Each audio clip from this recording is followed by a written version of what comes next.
Namaste and welcome to the Transformation Emergence mega series on holistic wellness. I'm your host Sonal Singhal, a techie turned holistic healer and a transformational coach.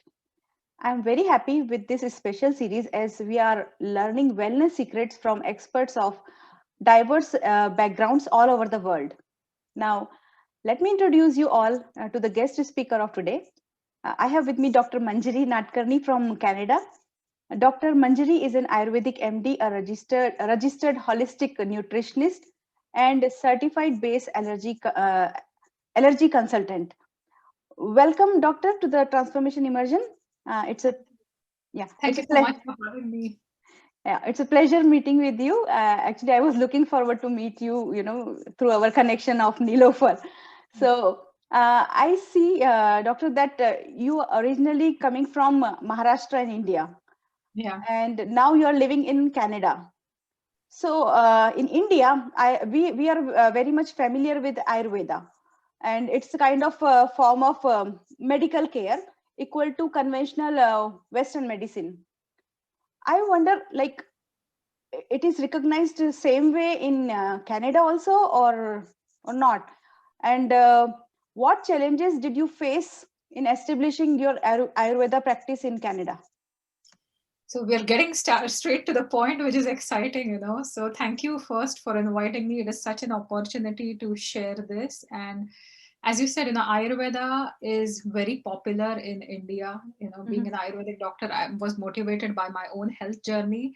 And even growing up, when I didn't really know the word Ayurveda, my grandma, when I would get skin rashes, she would send me bottles of Mahamanjishtadi Quat, which is an Ayurvedic decoction.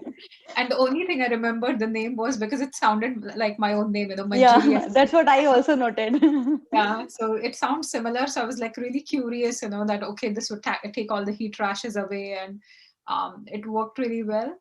Coming to Canada, it is a completely different country. So in India, a BAMS or an Ayurvedic medical doctor is equivalent to MBBS in a lot of ways, right? And if you look at even the rural sector, a lot of the private, sorry, not the private, but PHCs, public healthcare units are handled by Ayurvedic doctors. And we learn both streams. We learn the modern medicine. We also learn a lot of Ayurveda. So we study double, is what we say. Coming to Canada, it was very different because I came to a small city of 70,000 people. So jumping from Mumbai, which is Oh, you're like from Bombay. Okay. I know, crazy population to like a small city called Sarnia, Mhm. southwestern Ontario. So it's near the US border, but we have only 70,000 people here. And most of them, it's a very industrial town. So all the petrochemical refineries are here. So there was not much health awareness. Mhm. I would call it a meat and potatoes town because that was the staple diet. Like every person that came to me was like, okay, what do you have for dinner? Oh, meat and potatoes. And the vegetable would be corn, right? Mhm. Mhm. So telling what Ayurveda is, or explaining Ayurveda for them was initially one of the biggest challenges I've had.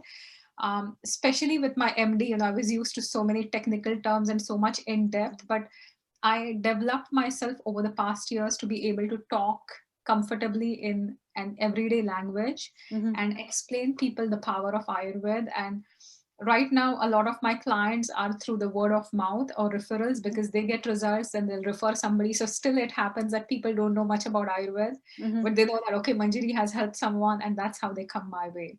So Mhm. Ayurveda is different, going back to your main question, in the sense that here lot of health practices are regulated.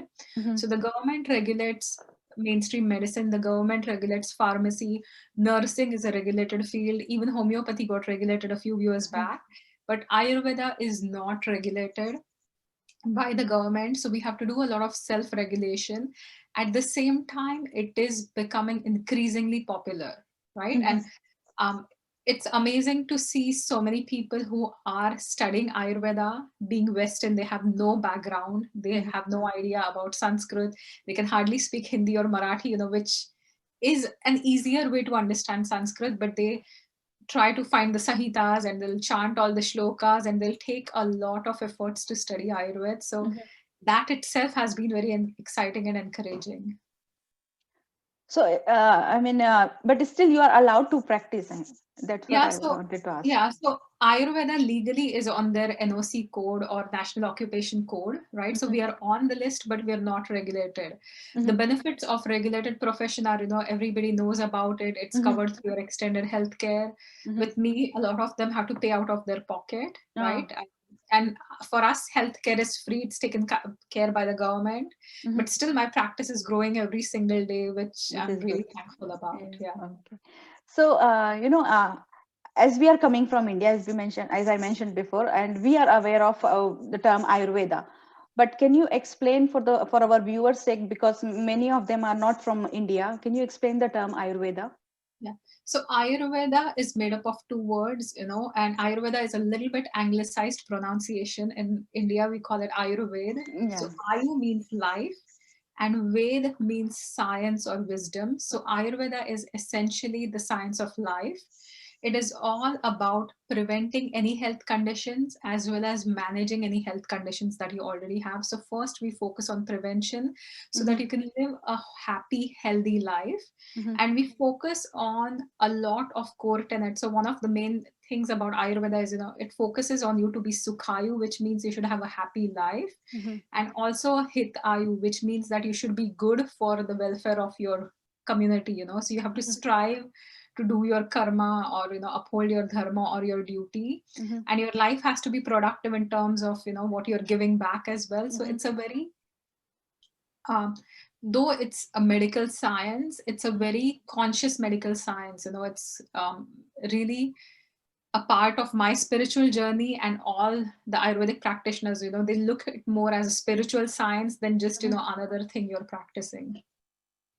So, as we are all mainly going for conventional Western medicine, if you compare Ayurveda with that, what are the benefits you see? So conventional medicine is like, okay, you have a headache, you can take a pill for Mm-hmm, that, right? Or you have a joint ache and we'll give you something to help with the pain. With Ayurveda, we believe in finding and eliminating the root cause. So mm-hmm, is your headache caused by high amounts of acidic nature that you have? If you're a pitta mm-hmm, type, which we're going to talk about. So if you mm-hmm, have lots of fire in you or lots of acidic buildup in you, that can lead to a headache. mm-hmm, For some people, if they feel really cold, or it's very common in Canada, like when it gets really freezing, people start developing headaches. So is it due to coldness? Is it due to dehydration? So we try to find the root cause rather than giving like a band-aid solution, right? And that mm-hmm, is why Ayurvedic treatments are holistic. mm-hmm. They also look at your body, mind, as well as your soul, and it is very customized to your unique requirements. Two people having headache can take aspirin, but Mm-hmm. two people might be completely diverse in terms of Ayurveda. So we have to look at the person, look at their condition, and then we decide what herbs or supplements to give. Mm-hmm. Actually, you mentioned somewhere Prakriti and Yeah. doshas. I mean, what are these two terms? So those are the maps to the universe, is what I say. So we talk about the five elements, right? We all Mm-hmm, have heard about, space, air, fire, water, and earth, mm-hmm, right? These are the five elements that make the fabric of the universe. mm-hmm, So in the human body, these combine together, two of them will combine together to form a certain bioenergy that's known as the dosha. So dosh, again, is the word. Dosha is a little bit anglicized word in the West. Dosh literally means anything that has to be controlled. If it goes out of balance, it's going to throw everything out of balance. mm-hmm, So the Sanskrit terminology is dushanat iti dosha. So anything that's out of balance is going to throw things out of balance. So Vata dosh is formed by air and space. mm-hmm, Pitta dosh is formed by fire with a bit of water, and Kapha dosh is formed with earth and water, right? So mm-hmm, these combine to form Vata, Pitta, Kapha. They are found in each and everybody's body. Now, the dosh also has some physiological functions. An example is, for our liver function, for our eyesight, we need Pitta dosh, the fire aspect, we need that. We need Vata dosh for the functioning of our lungs, for mm-hmm, breathing mm-hmm, every single day, and also for circulation. mm-hmm, And the kapha dosh is extremely important for our joints, also our brain function. mm-hmm, It helps nurture the body. That's what kapha does. Vata is all related to movement, and pitta is related to metabolism. So these are energetic principles found in our body that Mhm. take care of any circulation or movement, transformation, as well as nutrition. Mhm. So, And yeah, yeah, go ahead. Please go ahead. yeah, so talking about prakriti, every person has all three doshas in the body. Even a dog or a cat, Mhm. everybody is going to have these functional entities in the body.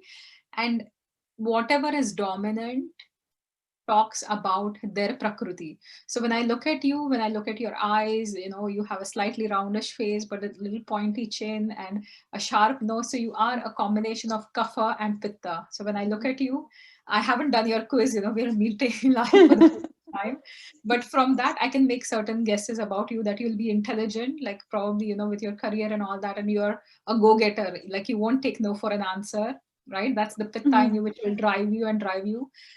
But you will take a backseat when it comes to anybody else. So maybe the health of your family or your children, so when it's family, then you will totally ignore yourself and focus on nurturing everybody else, Mhm. right? So these are what we call prakriti traits that Mhm. we can find out once we understand your prakriti. Okay, so Prakriti is like a personality type. Personality, or pra means first and kruti means action, or Uh-huh. relate. So our first actions, so a Mhm. pitta person easily gets angry. A Mhm. kapha person just wants to shut the world off when they get stressed. The Mhm. vata person just wants to run away, it's like even our stress responses, fight, Mhm. freeze, are governed Yeah. by the prakriti. So prakriti, you can call it your personality type, you can call it the body type, you can call it the first action of how you are, Mhm. truly, or your nature, Mhm. I nature, however you are, that's known as the prakriti. So that's how do you understand?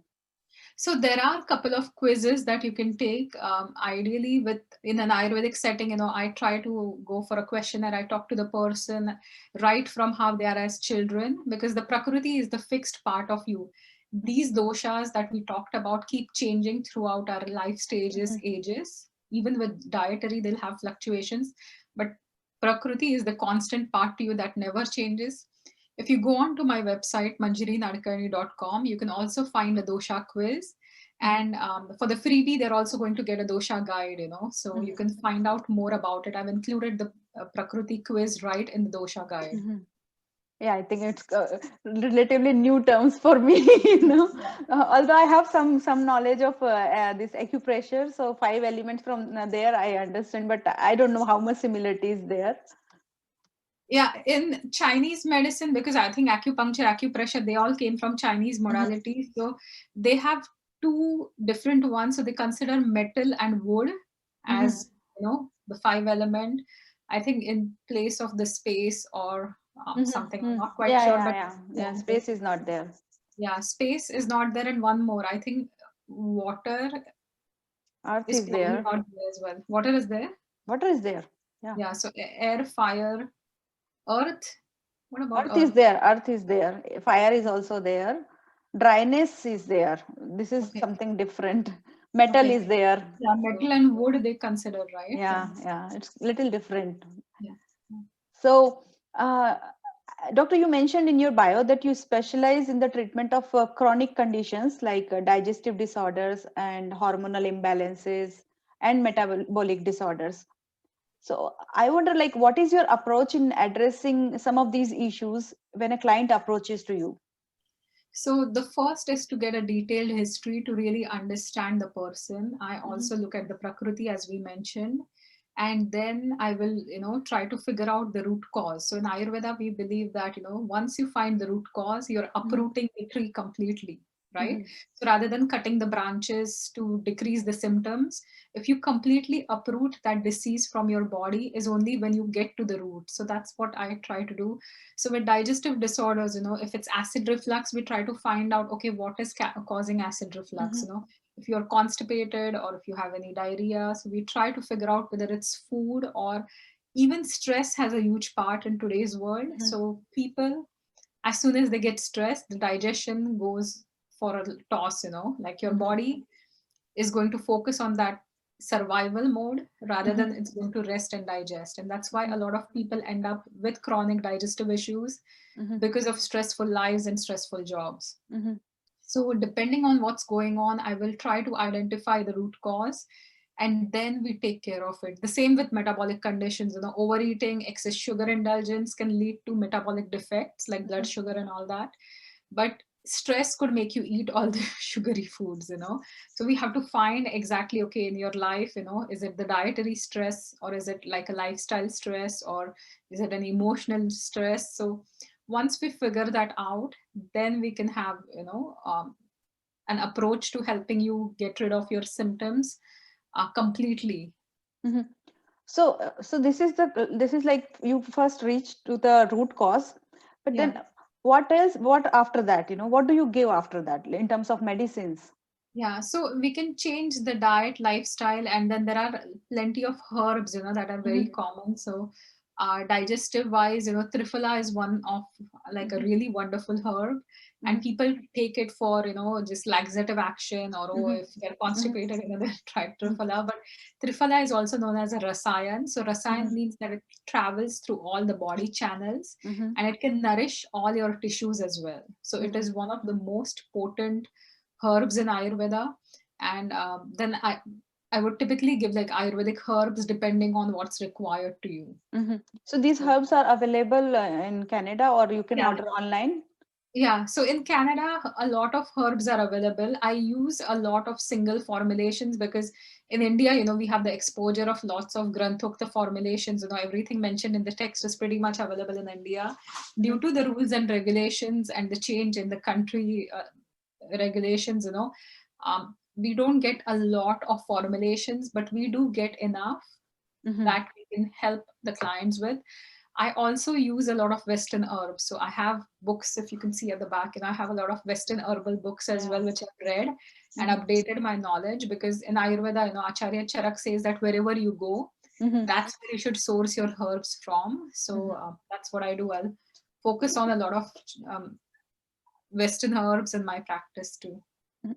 So coming back to Triphala, as you mentioned, that Triphala is a very potent, highly potent herb or Yeah, combination. yeah, So uh, many people I have seen, like in India, that they are taking Triphala every day. yeah. So do you think it's a good practice? uh, Depending on what you're taking it for, right? So if you take it, Rasayana is usually taken first thing in the morning, and Rasayana to get the maximum benefit. Rasayana means anti-aging or rejuvenative, right? Mhm. So it Mhm. travels through the channels of the rasa, the first dhatu, and goes to all your tissues. But for that, your body has to be clean. Now, Triphala, if they're taking every day, maybe for constipation and all that, it does help get rid of excess, um, Yeah. constipation. Yeah. It cleans the bowels, and it also secretes a hormone called cholecystokinin, which decreases your appetite. So some people also use Mm. it for weight loss. Mhm. It also scrapes any fattier tissue that we believe. Mhm. It works fantastic for eyes, for hair.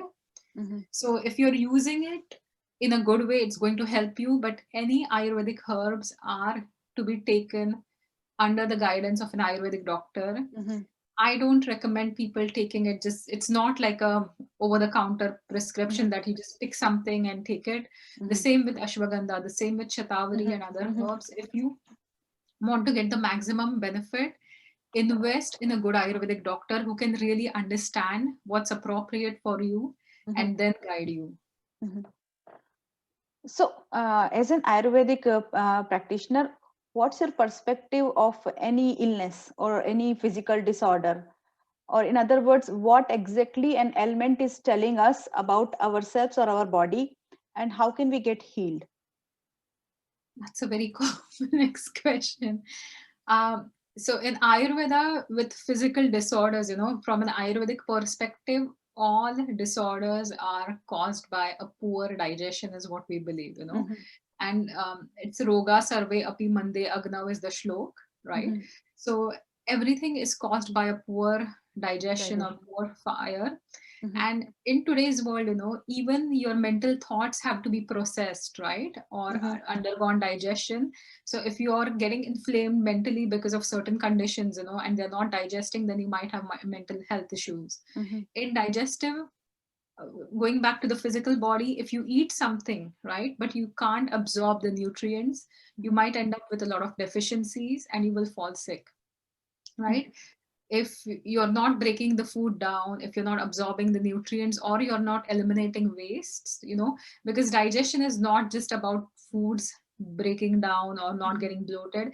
It's about absorption, it's also about elimination. So we talk about, we are what we eat, but Mhm. we are mainly what we eat, what we digest, what we absorb, as well as what we eliminate. So it's Mhm. everything together.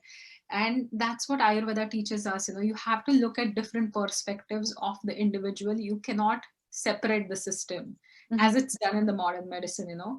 um, if you have digestive issues, or if you feel nauseous, giving you a nausea suppressant is Mhm. just suppressing the symptom. Mhm. But in Ayurveda, we look at, okay, what's going on with your liver, what's going Mhm. on with your pitta, what's Mhm. going on with your body, what's going Mhm. on with your emotions. And that is when we can decide a, herbal protocol or a health protocol for you. Mhm. So, and there could be emotional issues attached to the body as well. We are all, everything is linked.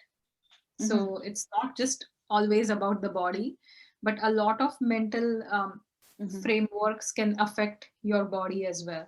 Mhm. So as we recognize that we are all living in a stressful and busy society, I mean, no matter what, no matter how qualified we are, but we all undergo stress in our lives. So what changes you suggest making in our daily lives to bring some ease and peace as per Ayurveda? So the first one is to create that awareness, right? The first one is to be aware that you're stressed, because Mm-hmm. half the time, a lot of women that I see as my patients, they don't even know they're stressed. They talk about being busy, but they never talk about being stressed, and they're extremely stressed. Mm-hmm. So number one is have the awareness of what's stressing you out, or get in touch with yourself, your emotions and all that.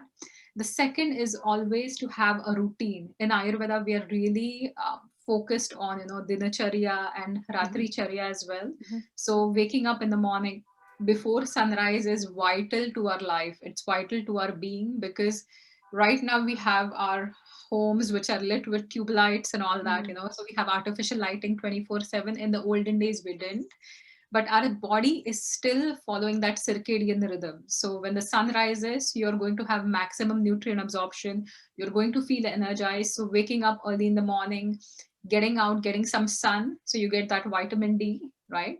Mm-hmm. Is extremely important. At the same time, before you wind up to go to bed, making sure you're not hooked to your phone, you Mm-hmm. know, making sure you have a nice bedtime routine, making sure you're journaling or praying, or, that is extremely important. Regulating your digestion is extremely important. So Mm-hmm. people grab things to eat when they're stressed because they're shaking and anxious, and they don't know how to calm down. They'll just grab food and they'll eat at odd times. So what that stresses your body out even more. Now you had mental stress, but you've invited physical stress into it. Mm-hmm. So cleaning your diet up is another important thing, and eating at regular times, and that will regulate your entire body. If you respect your body, if you follow the timings, you're going to thrive rather than stress. Mm-hmm. Very good. But I mean, whatever you said, it's not very much possible for us. No, it's simple. See, you have to start with baby steps. You can't change your entire life in one day. So Mhm. this week, if you become aware, okay, I'm going to wake up 30 minutes earlier than I usually wake up, Mhm. right? Or I'm going to limit myself to maybe an hour of phone, you know, Mhm. um, Mhm. I think that WhatsApp. is one thing. Yeah. So Yeah. limit it to an hour, and at least switch off at 8 o'clock if you're going to bed at 10. If you go to bed at 12, Mhm. aim for half an hour earlier, right? Mhm. So Yeah. an hour, half an hour is doable. So you Mhm. start where you are, you don't go changing everything, but one step, then next week you can add another thing. So that we call layering of habits. Mhm. And that's when the habits stick. If we do everything change today, you do Mhm. it for 5 days and then you're done. Okay.